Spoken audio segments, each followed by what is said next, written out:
नमस्कार, सुबह के 10 बजने वाले हैं। वक्त है अपना बिहार का। मैं हूं आपके साथ विभा उपाध्याय। तो बिहार समेत देश भर में आज से बूस्टर डोज की शुरुआत हो गई है। 60 साल से ज्यादा उम्र के बुजुर्गों के अलावा हेल्थ और फ्रंट लाइन वर्कर्स को बूस्टर डोज आज से दिया जा रहा है। इन्हें अलग से इसे लेकर किसी तरह के रजिस्ट्रेशन कराने की जरूरत नहीं है। स्लॉट बुक कर या फिर सीधे सेंटर पर जाकर आप बूस्टर डोज लगवा सकते हैं। बुजुर्ग जिन्हें गंभीर बीमारी है वे अपने डॉक्टर की सलाह पर ही इस प्रिकॉशंस यानी कि बूस्टर डोज को लें।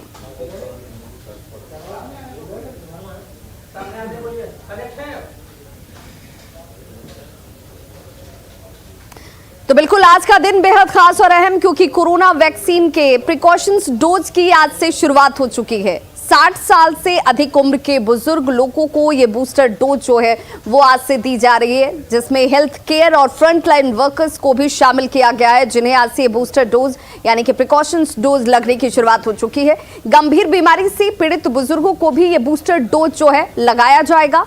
प्रिकॉशंस डोज लेने के लिए आपको किसी तरह के रजिस्ट्रेशन कराने की जरूरत नहीं है। सीधे अपॉइंटमेंट लेकर या फिर सेंटर पर जाकर आप ये बूस्टर डोज या प्रिकॉशंस डोज आप ले सकते हैं। जिस कंपनी का 2 डोज, उसी कंपनी का बूस्टर डोज आपको एक बार फिर से लगेगा। कोविशील्ड का 2 डोज लेने वालों को कोविशील्ड का ही बूस्टर डोज लगेगा। वहीं कोवैक्सीन के 2 डोज लेने वालों को कोवैक्सीन का ही बूस्टर डोज दिया जाएगा।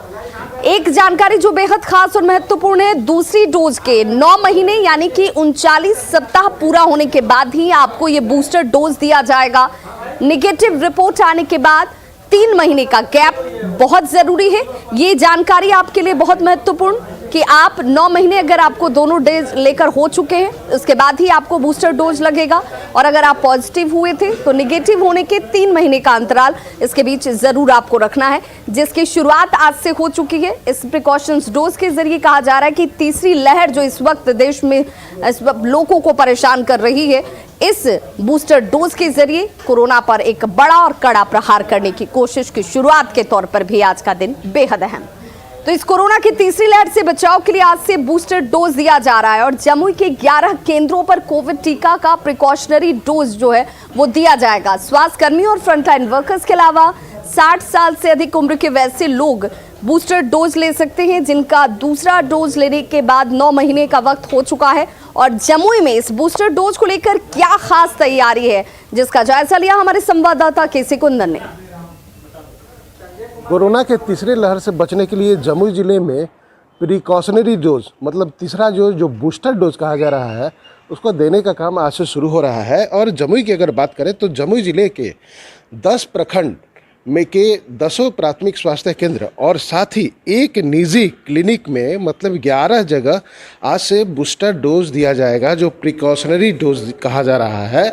और उसका उद्देश्य ये है कि लोगों को कोरोना के तीसरे लहर से बचाए। जो हेल्थ वर्कर हैं या फिर फ्रंट लाइन वर्कर हैं, जिसमें पुलिस के जवान हैं या और लोग भी हैं, उनको यह डोज देने का प्रावधान है जो कहा गया है, जो स्वास्थ्य विभाग का निर्देश है। और उसके तहत जो प्रिकॉशनरी डोज है, बूस्टर डोज है, वो देने का फ्रंट लाइन वर्कर और फिर जो हेल्थ वर्कर है उनको दिया जाएगा। और साथ में 60+ जो 60 साल से ऊपर के लोगों को, जहाँ तक अगर जमुई की बात करें तो इसकी तैयारी यहाँ पर पूरी कर ली गई है। देख सकते हैं कि जो प्राथमिक स्वास्थ्य केंद्र जो जमुई सदर प्रखंड का है, वहाँ पर जो स्टाफ है, मेडिकल स्टाफ हैं, वो बैठ गए हैं और तमाम तैयारी पूरी कर ली गई है। जहाँ तक बात करें तो जमुई शहर में एक प्राथमिक स्वास्थ्य केंद्र और जो एक और निजी क्लिनिक में इसका इंतज़ाम किया गया है। और बताया गया है कि यहाँ पर कर्मी आएंगे और उन लोगों को हेल्थ डिपार्टमेंट के द्वारा फ़ोन किया जा रहा है। खास बात है कि जो सेकेंड डोज वैसे लोगों को बूस्टर डोज मिलेगा जो सेकेंड डोज 9 महीना पहले ले चुके हैं।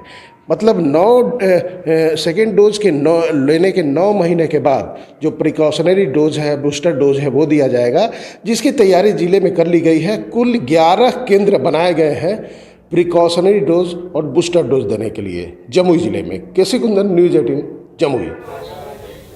तो देखिए आज से ये तीसरी डोज इसे कह लीजिए, जिस डोज के जरिए हम प्रिकॉशनरी डोज अपनाकर कोरोना पर प्रहार भी करने जा रहे हैं। हमारे सहयोगी संजय हमारे साथ इस वक्त लाइव जुड़ गए राजधानी पटना से। संजय, इस आज से शुरुआत को, जिसे हम बूस्टर डोज के तौर पर देख रहे हैं या प्रिकॉशनरी डोज के तौर पर देख रहे हैं, ये मानकर चलें कि इस तीसरे डोज के जरिए कोरोना की इस तीसरी लहर पर प्रहार करने की कवायद एक शुरुआत आज से।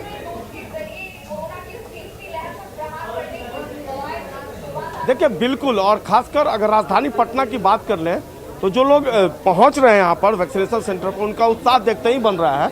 अभी जो यहाँ लिस्ट है, इस लिस्ट को अगर विवाह हम दिखा पाए तो अब तक कितने लोगों ने ले लिया है? 14 यानी 14 लोगों ने अब तक प्रिकॉशनरी डोज यानी बूस्टर डोज ले लिया है। और इसमें सभी लोग हैं, फ्रंट लाइनर हैं, हेल्थ वर्कर हैं, डॉक्टर के कई जो है वो उन्होंने लिया है। जो आम लोग हैं 60+ के, वो लोग भी पहुंच रहे हैं। यानी 10 बजे से मोटे तौर पे 9:45 की शुरुआत हुई है और कई लोग जो हैं अब तक यहाँ पर पहुंच गए। 14 लोगों ने लिया है। किस किस कैटेगरी के लोग हैं जिन्होंने 14 लोगों ने लिया है? सर 60+ है और हेल्थ वर्कर। 60+ और हेल्थ वर्कर, फ्रंट लाइनर भी हैं, आ रहे हैं इसमें? अभी तो नहीं आए।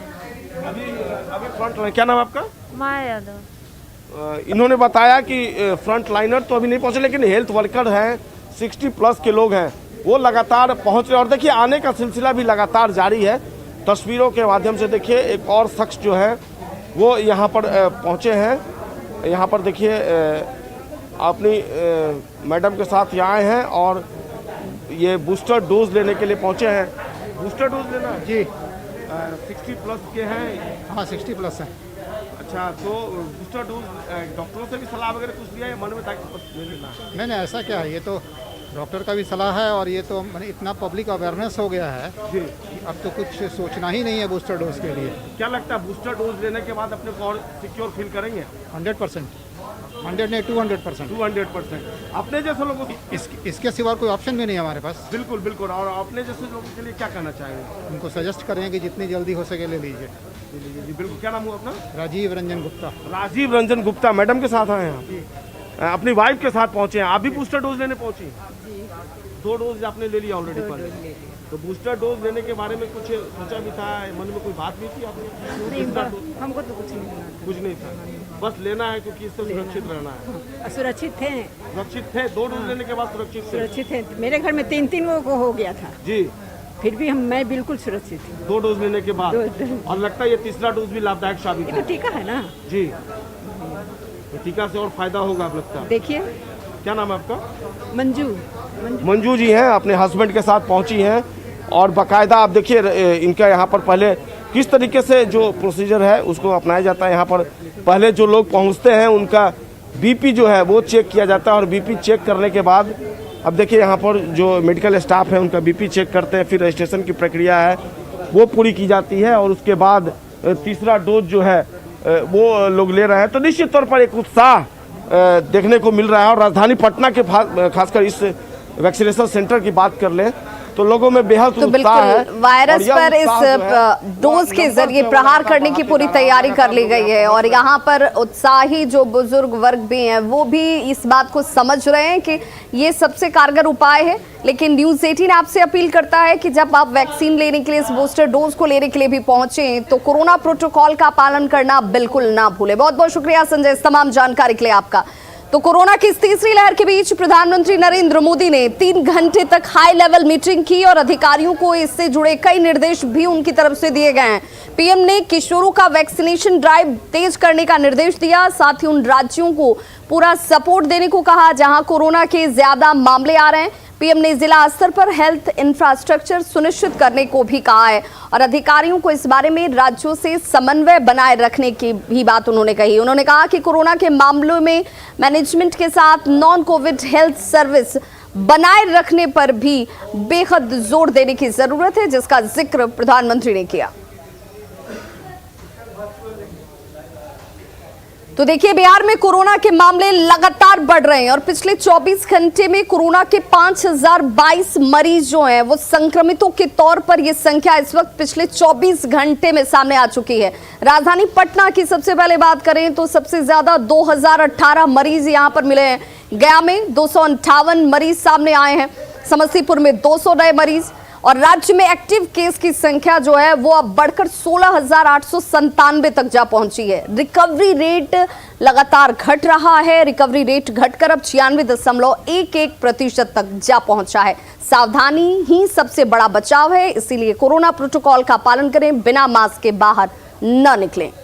कोरोना के बढ़ते केस के बाद प्रशासन ने अपनी तरफ से अब सख्ती बरतनी भी शुरू कर दी है। कटिहार की बात करें तो कटिहार में मास्क को लेकर रोको टोको अभियान चलाया जा रहा है। इस दौरान मास्क नहीं पहनने वालों से जुर्माना वसूला जा रहा है, साथ ही उन्हें मास्क भी दिए जा रहे हैं ताकि वे मास्क पहन सकें। जायजा लिया संवाददाता सुब्रत गुहा ने। कोरोना के कहर के बाद अब कटिहार जिला प्रशासन भी लोगों को सड़क पर रोककर न सिर्फ फाइन कर रहे हैं मास्क के लिए, बल्कि मास्क भी वितरित कर रहे हैं। हमारे साथ एसडीओ सर हैं, आइए बात कर रहे हैं। सर, क्या ये अभियान है? नहीं, इस अभियान में जो लोग बिना मास्क के पाए जा रहे हैं उनको जुर्माना भी किया जा रहा है और साथ ही साथ जो है मास्क भी दिया जा रहा है, जिससे कि वो आगे बिना मास्क के नहीं रहे। मास्क भी दिया जाए जिससे कि वो आगे बिना जहाँ भी जा रहे हो गंतव्य पर अगर बिना मास्क के पकड़े गए हैं तो फिर मास्क वो पहन सके। हाँ, ये अभियान लगातार चलेगा। सर, क्या है रोकेंगे टोकेंगे मास्क वितरित करें, क्या है इसमें सरकार द्वारा जो निर्देश चलाया गया है उसमें जागरूकता भी है और नहीं मानने पे फाइन भी है। तो हम लोग मास्क चेकिंग अभियान में जो बिना मास्क के हैं उनका फाइन भी कर रहे हैं और साथ ही साथ मास्क भी दे रहे हैं ताकि वो यहाँ से आगे बढ़े तो विथ मास्क बढ़े, और ये कंटिन्यू जारी रहेगा ताकि लोग कोरोना से बचने में एक इसका। निश्चित तौर पर कोरोना के बढ़ते कहर के बीच ये अभियान बेहद महत्वपूर्ण है, क्योंकि प्रशासन न सिर्फ रोक रहे टोक रहे फाइन कर रहे हैं, बल्कि जो लोग मास्क नहीं पहने हैं उन लोग को मास्क भी दिया जा रहा है। सुब्रत, न्यूज़ 18 कटिहार। पटना के दीघा में अपराधियों ने एक निजी कंपनी के कार्यालय में 12 लाख रुपए की लूट की घटना को अंजाम दिया। 8 की संख्या में पहुंचे अपराधियों ने इस घटना को अंजाम दिया है। लूटपाट के दौरान जब स्टाफ की तरफ से विरोध किया गया तो अपराधियों ने पिस्टल के बट से मारकर स्टाफ को घायल तक कर दिया। ये घटना तब हुई जब रात 8 बजे के बाद तमाम दुकानें बंद हो जाती हैं और इसके बाद सड़कों पर पुलिस की गति भी तेज होने का दावा किया जाता है। लेकिन सीसीटीवी फुटेज के आधार पर अब जब अपराधियों की तलाश में पुलिस जुटी हुई है तो पुलिस की कार्यशैली भी एक बार फिर से सवालों के घेरे में।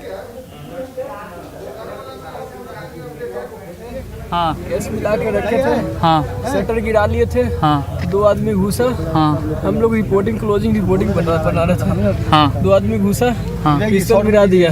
हाँ, सर बोला पूरा कैसा पैसा दो। कितना पैसा गायब हुआ? कितना लूटा गया? पूरा पैसा जो भी था पूरा ले गए। हथियार के साथ है? हाँ। कितने की संख्या में?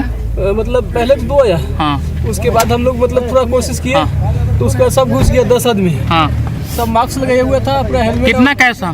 कैश तो 12 से ऊपर था। सुपौल के पिपरा में पति ने अपनी पत्नी पर एसिड अटैक कर दिया है। घायल महिला को गंभीर स्थिति में पिपरा पीएचसी पहले ले जाया गया, जहां से बेहतर इलाज के लिए डॉक्टरों ने इसे सुपौल रेफर किया था, जिसके बाद इसकी स्थिति को गंभीर देखते हुए दरभंगा रेफर किया गया। घटना के बाद आरोपी पति फरार बताया जाता है। पति ने पत्नी पर एसिड अटैक क्यों किया, कारणों का खुलासा अभी तक नहीं हुआ है।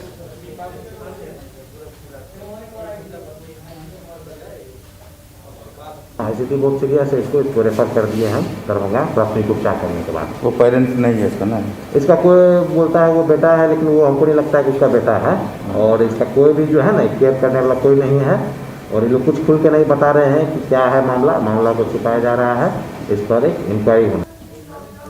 शराब के अवैध कारोबार के खिलाफ पुलिस का अभियान लगातार जारी है और भोजपुर में पुलिस ने बिहियां के धराहा में शराब की कई अवैध भट्टियों को ध्वस्त किया है। साथ ही सैकड़ों लीटर शराब को नष्ट किया गया। वहीं नवादा में उत्पाद विभाग की टीम ने विदेशी शराब की एक बड़ी खेप को जब्त किया। एक ऑटो से कुल 114 बोतल अंग्रेजी शराब बरामद की गई।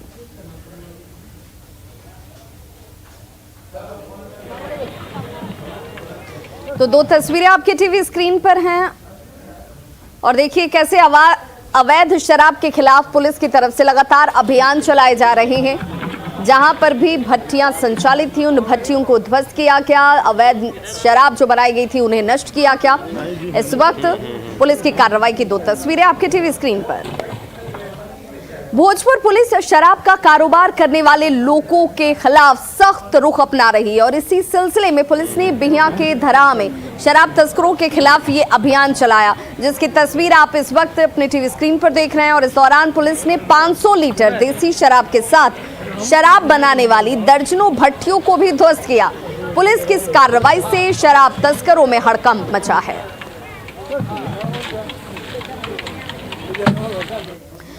खबर नवादा से, जहां एक बार फिर से उत्पाद विभाग की टीम ने भारी मात्रा में विदेशी शराब की खेप को जब्त किया। गुप्त सूचना के आधार पर उत्पाद विभाग की टीम की तरफ से ऑटो से कुल 114 बोतल अंग्रेजी शराब जब्त की गई। शराब तस्कर ऑटो के छत पर गुप्त तहखाना बनाकर शराब को झारखंड से बिहार लेकर आ रहे थे। मौके से 2 कारोबारियों को गिरफ्तार भी किया गया है, जिनसे इस वक्त पूछताछ जारी है।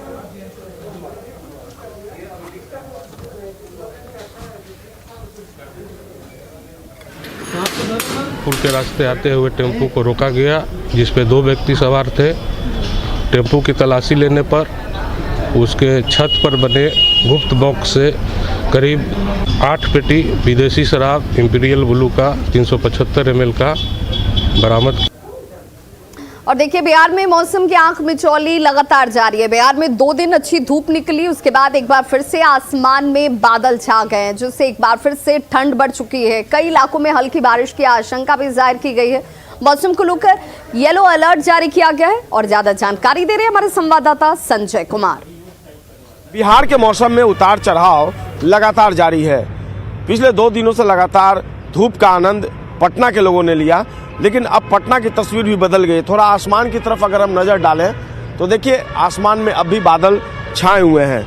तो जो पश्चिमी विक्षोभ भारत में अगले 2 दिनों तक प्रभावी होने के आसार जताए गए हैं, इसका प्रभाव बिहार पर पड़ा है और खासकर उत्तर पश्चिम और दक्षिण पश्चिम भाग में बिजली चमकने और बारिश का पूर्वानुमान लगाया गया है। राजधानी पटना में भी देर रात बूंदाबांदी हुई है और सुबह में भी कई इलाकों में बूंदाबांदी देखने को मिली है। 11 जनवरी को दक्षिण मध्य और दक्षिण पूर्व भाग के 1 या 2 स्थानों पर बारिश होने की संभावना जताई गई है। इस तरह की स्थिति 13 जनवरी तक बने रहने के आसार जताए गए हैं। मौसम विभाग ने बिहार को लेकर येलो अलर्ट भी कई जिलों के लिए जारी किया है। रविवार की सुबह धूप निकलने के बाद लोगों को ठंड से तो राहत मिली थी, लेकिन दोपहर बाद काले बादल जो है वो आसमान में छाने लगे, जिससे ठंड का असर भी जो है वह लोगों ने महसूस किया। पटना का ये जो मौसम विज्ञान केंद्र है, यहाँ के वैज्ञानिकों की माने तो प्रदेश में जो पछुआ हवाएं हैं, वो दक्षिणी पछुआ हवा का प्रभाव जो है वह सतह से 1.5 किलोमीटर ऊपर बना हुआ है। वहीं दिन और रात के तापमान में कोई विशेष परिवर्तन नहीं होने की संभावना जताई है यहाँ के वैज्ञानिकों ने। और 10.5 डिग्री सेल्सियस के साथ सहरसा का अगवानपुर जो है वह प्रदेश का सबसे ठंडा स्थान जो है वो आइडेंटिफाई किया गया है। वहीं 27 डिग्री सेल्सियस के साथ शेखपुरा अधिकतम तापमान वाला जिला जो है वह दर्ज किया गया है। प्रदेश का औसतन जो न्यूनतम तापमान है वह 12 से 14 डिग्री और अधिकतम 23 से 5 डिग्री सेल्सियस के बीच दर्ज किया गया है। वाल्मीकि नगर में 0.5 मिलीमीटर बारिश भी रिकॉर्ड की गई है। यहाँ जो मौसम विज्ञान केंद्र है, इसके वैज्ञानिकों की माने तो पटना के तापमान में अंतर देखने को मिल रहा है। 24 घंटे में पटना के अधिकतम तापमान में सामान्य से 2 ज़्यादा यानी 23.4 डिग्री सेल्सियस और न्यूनतम सामान्य से 5 अधिक 13.6 डिग्री सेल्सियस जो है वो तापमान दर्ज किया गया है। वहीं गया के न्यूनतम तापमान सामान्य से 4 डिग्री अधिक 12.6 डिग्री सेल्सियस दर्ज किया गया है। तो मौसम जो है वो अपने हिसाब से ही फिलहाल बदल रहा है और लगातार मौसम के उतार चढ़ाव का लोग जो है वो उसका असर लोगों के ऊपर जो है वो देखने को मिल रहा है। और अभी भी ठंड जो है राजधानी पटना में बदस्तूर जारी है और ठंड से आप अपने को बचाएं, खुद को बचाएं, खासकर जो पेशेंट है बीपी और शुगर के, क्योंकि हॉस्पिटल्स में ऐसे रोगियों की संख्या बढ़ गई है जो बीपी और शुगर के पेशेंट हैं। तो सुबह में टहलना जो है वो धूप निकलने के बाद, अगर धूप निकलती है तभी आप निकलें। सामान्य लोग भले ही निकल जाएं, लेकिन खासकर जो बीमार लोग हैं वे खुद को बचाएं। बीपी और शुगर के जो पेशेंट हैं वो खुद को सतर्क रखें। कैमरा पर्सन अजय दुबे के साथ संजय कुमार, न्यूज़ 18 पटना। तो सीतामढ़ी में भी सर्दी का सितम जारी है। गरीबों पर ठंड मुसीबत बनकर टूटी है। रेलवे स्टेशन पर रात गुजारने वालों की परेशानी इस वक्त सबसे ज्यादा बढ़ गई है। जायजा लिया हमारे संवाददाता राकेश रंजन ने। मैं इस वक्त मौजूद हूं सीतामढ़ी रेलवे स्टेशन पर और एक तस्वीर के माध्यम से हाड़ मांस को कपकपा देने वाली इस ठंड में आम जनजीवन किस तरीके से परेशान है उसकी तस्वीर दिखलाने की कोशिश करता हूं। आप देख सकते हैं सीतामढ़ी रेलवे स्टेशन का यह परिसर है और यहां सैकड़ों की तादाद में ऐसे लोग रहने का काम कर रहे हैं जिनके पास कहने के लिए अपना कुछ नहीं है। वे रेलवे स्टेशन को ही शाम ढलते ही अपना आशियाना बना लेते हैं। बहुत सारे ऐसे लोग हैं जिनके शरीर पर गर्म वस्त्र भी नहीं है और बहुत सारे ऐसे लोग हैं जिनके पास अपना कहने के लिए कुछ नहीं है, तो वे रेलवे स्टेशन परिसर को ही अपना आशियाना बनाते हैं और रात में यहां पर रहने का काम करते हैं। प्लास्टिक के चादर ओढ़कर किसी तरीके से ठंड पर काबू पाने की कोशिश की जा रही है और आप तस्वीर देख सकते हैं किस तरीके से तकलीफ में है। दूसरी तस्वीर ये भी है कि बहुत सारे ऐसे रेल यात्री हैं जिनको ट्रेन पकड़ने के लिए आना पड़ता है और ट्रेन नहीं मिलने के बाद वो सीतामढ़ी रेलवे स्टेशन पर ही रात गुजारते हैं। तो ऐसी परिस्थिति में भी उनके पास यहाँ पर ठंड से लड़ने के लिए किसी तरीके की व्यवस्था नहीं है। बहुत ठंडी लग रही है सर, पैरालिसिस मारा हुआ है, कोई सहारा नहीं था। पैरालिसिस मारे हुए जी बहुत दिक्कत है। जी बहुत दिक्कत है। ठंडा में कोई व्यवस्था नहीं है, कोई नहीं है। पॉलिथीन है उसके चादर के नीचे सो रही है। क्या दिक्कत है? हमरा गोर का जा बाबा। ऐसा ही सोती है? हाँ। कंबल नहीं है? कमर रही तब में सर्द है। नहीं है कंबल घर में नहीं है? नहीं हमरा घर नहीं है। घर नहीं है? चादर में ठंडा नहीं लगता है? लगे तो कोई मुसीबत और उठावी के पड़ेगी। आम जनजीवन किस तरीके से कड़ाके की इस ठंड में परेशान है। बहुत सारे ऐसे लोग हैं जिनके पास कहने के लिए अपना कुछ नहीं है और प्लास्टिक के चादर के नीचे वो इस ठंड को किसी तरीके से उससे लड़ने की कोशिश कर रहे हैं, लेकिन ठंड भी बेरहम है। आखिरकार गरीबों पर यह सितम ही कहा जा सकता है। राकेश रंजन, न्यूज 18 सीतामढ़ी। तो खबरों का सिलसिला लगातार जारी है। आप देखते रहिए न्यूज 18 बिहार झारखंड।